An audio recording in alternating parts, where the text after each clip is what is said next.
Flight turbulence কি, কেন ঘটে? লন্ডন থেকে সিঙ্গাপুরগামী একটি ফ্লাইটে গুরুতর টার্বুলেন্সের ঘটনা ঘটেছে সম্প্রতি।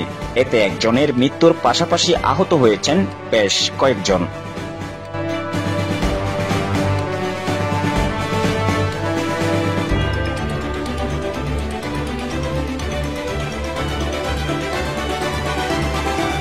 আন্তর্জাতিক গণমাধ্যমগুলো জানিয়েছে, বিমানটি চলাচলের সময় আকস্মিকভাবে গতিবিধিতে ছন্দপতন হয়।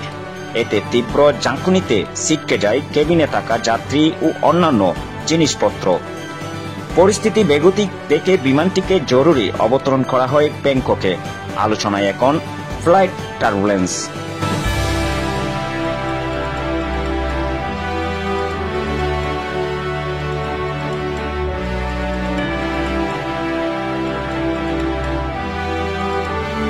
কি এই টার্বুলেন্স?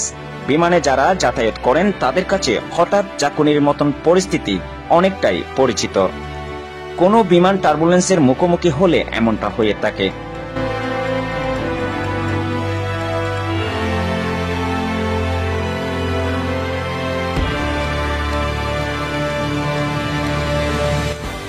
এটি বিমানের গতিবিধি ও উচ্চতায় আকস্মিকভাবে পরিবর্তন আনে। রয়্যাল এয়ারফোর্সের সাবেক অফিসার ও বিবিসি ওয়েদারের সাইমন কিং এর মতে, বেশিরভাগ টার্বুলেন্স ঘটে থাকে মেঘযুক্ত এলাকায়, কারণ এমন এলাকায় উপর ও নিচ থেকে বাতাসের চাপ থাকে।